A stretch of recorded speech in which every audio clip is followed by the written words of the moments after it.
3বার করে টাকা ঢুকে গেছে, আমাদের কেন ঢুকে না? আমরা কেন পাচ্ছি না? আপনারা কখন থেকে লাইন দিয়ে আছেন? কখন থেকে লাইন দিয়ে আছি বলুন। অন্নপূর্ণা ভান্ডার ঢোকেনি? না, একবারও ঢুকেনি আমাদের। 4 মাস ধরে একবারও পাননি? একবারও পাইনি। তাহলে আমাদের কোথায় ফল্ট আমাদেরকে বলুন, সেই ফল্ট আমরা ইয়া করবো। আমাদের স্বামী এমনই করে, তা তো আমরা পাচ্ছি না। আর যাদের স্বামী চাকরি করে তাদের টাকা ঢুকে গেছে, কিন্তু আমাদের ঢুকে না। এর আগে লক্ষ্মী ভান্ডার পেতেন? হ্যাঁ, লক্ষ্মী ভান্ডার পেতাম, কিন্তু অন্নপূর্ণা ভান্ডার না, অন্নপূর্ণা ভান্ডার একবারও ঢুকেনি। 2 তারিখে জুলাইয়ের 2 তারিখে ফর্ম ফিল আপ করেছি, বললো 1 থেকে 10 জুলাই পর্যন্ত যারা ফর্ম ফিল আপ করেছে ঢুকে যাবে, কিন্তু কই আমাদের তো ঢুকেনি। আমরা 2 তারিখে ফর্ম ফিল আপ করেছি। কোথেকে এসেছেন আপনি? আমি এসেছি বড়তড়া। আপনি অন্নপূর্ণা ভান্ডার পাচ্ছেন না, কিন্তু না, লক্ষ্মী ভান্ডার পেয়েছেন? আমি লক্ষ্মী ভান্ডার পেতাম, অন্নপূর্ণা ভান্ডার একবারও পাইনি। 2 বার ধরে, একবার অফলাইনে ফর্ম ফিল আপ করেছি, একবার অনলাইনে ফর্ম ফিল আপ। আপনার নাম? আমার নাম চায়না পাঠক।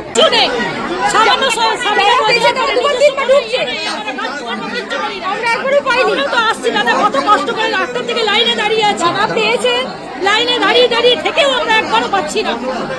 লক্ষ্মী ভান্ডার পেতেন? হ্যাঁ, লক্ষ্মী ভান্ডার পেতাম, আমরা টাইমে ঠিক পেয়ে যেতাম, কিন্তু অন্নপূর্ণা একবারও পাইনি। খালি বলছি পয়সা পাঠাই দিস। কটা থেকে লাইন দিয়ে আছেন? 8টা থেকে লাইন দিয়েছি। সেই কি বলছেন ওরা?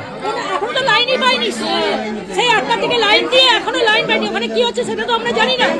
অন্নপূর্ণা ভান্ডার পেয়েছেন একবারও? একবারও পাইনি, একবারও না। 4 মাস? 4 মাসে একবারও না, একবারও না। আর যারা পাচ্ছে তারা পাচ্ছে, আমরা তো করবো, আমরা তো পাওয়ার ইয়ে। আমরা তো একবারও পাচ্ছি না। সরকার কি আমাদের ইয়েটা দেখবে না? আপনার নাম? অর্চনা ঘোষ। পয়সা টাকা তাদের 3 বার করে ঢুকে গেল। আপনি ক মাস ধরে পাচ্ছেন না? 4 মাস প্রথমেই করাইছি। সরকার বলছে অন্নপূর্ণা ভান্ডার তো ঢুকছে আপনাদের। না, না, ঢুকে নাই। মা কালী দেবী মিথ্যা কথা বলি নাই। ঢুকে না, আসতাম তাহলে। ঢোকেনি? না, ঢুকে নাই, মিথ্যা কথা বলি নাই।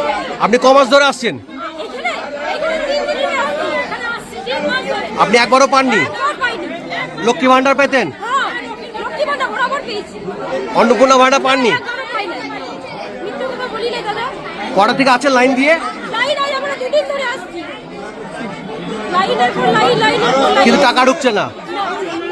আপনার নাম? আপনার নাম? চৈতালি মণ্ডল। একটা বিষয় ঘোষণা দেওয়া হচ্ছে, আমি এসডিও আসানসোল, যে এখানে জানতে চাইছেন বা কোনো জায়গা থেকে একটা সংবাদ বেরিয়েছে যে এসডিও অফিসে গেলে সমস্যার সমাধান হচ্ছে। বিষয়টা মোটেও এরকম নয়। আমি এই মিস ইনফরমেশনকে নালিফাই করছি এবং তীব্রভাবে এর বিরোধিতা করছি। যেটা বিষয় ভালো করে শুনে নিন। আজকে 20 তারিখ, আজকে পর্যন্ত টাকা দেওয়া হচ্ছে। যারা অ্যাপ্রুভ বেনিফিশিয়ারি তারা টাকা পাবেন, এবং সেইটা আপনাদের যেখানে অ্যাপ্লাই করেছেন অনলাইন সোশ্যাল রেজিস্ট্রি, সেই সাইটে গিয়ে আপনাদের সিটিজেন পোর্টালে গিয়ে নিজেদের তথ্য নিজে যাচাই করতে পারবেন। যারা টাকা পাননি তারা সেখানে গিয়ে ক্লেম করতে পারবেন যে টাকা আমার পাওয়ার যোগ্য, আমাকে দেওয়া হোক, বা এনকোয়ারি হবে, কি হবে না হবে সেটা পরবর্তীকালে সরকার ডিসিশন নেবে। যারা অবজেকশন দিচ্ছেন, অর্থাৎ এই লোকটা 3 তলা বাড়ি আছে, 10 লাখ টাকা বা 12 লাখ টাকা দেয়, ইনকাম ট্যাক্স দেয়, সরকারি চাকরি করে, সেই সমস্ত ক্ষেত্রে আপনারা অবজেকশন দিতে পারবেন। এই দুটো জিনিস ভালো করে মাথায় রেখে যান। যে ইনফরমেশন দেওয়া হচ্ছে বা পেয়েছেন, আমি যেটা বুঝতে পারছি যে বিভিন্ন মাধ্যম থেকে আপনাদের বলা হয়েছে যে এসডিও অফিসে গেলে সমস্যার সমাধান হবে। ব্যাপারটা মোটেও নয়। এটা আমি তীব্রভাবে বিরোধিতা করছি এবং আপনারা এখান থেকে সরে যান। যেভাবে আমাদের স্টাফদের উপরে বা আমাদের উপরে, কালকে আমার উপরেও যেভাবে আপনারা ঝাঁপিয়ে পড়েছেন বা বলার চেষ্টা করছেন যে আপনি কিছু একটা ব্যবস্থা করুন, এর ব্যবস্থা, এটা একটা সরকারি প্রকল্প, এর ব্যবস্থা করার জন্য সরকার বদ্ধপরিকর। এবং যারা অ্যাপ্রুভ তারা পাবেন, যারা অ্যাপ্রুভ হয়নি, রিজেকশন হয়েছেন, তারা ক্লেম অবজেকশন করুন। এর বাইরে আমাদের কিন্তু বলার কিছু নেই।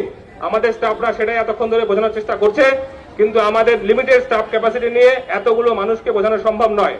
তাই আমি এটা সরাসরি সেন্ট্রালি, কেন্দ্রীয়ভাবে আপনাদের ঘোষণা করলাম যে সোশ্যাল রেজিস্ট্রি সাইটে যাবেন, সেখানে গিয়ে আপনাদের যারা টাকা পাননি ক্লেম করুন, যারা টাকা যারা টাকা পাওয়ার কথা নয় তাদের জন্য অবজেকশন রেজ করুন।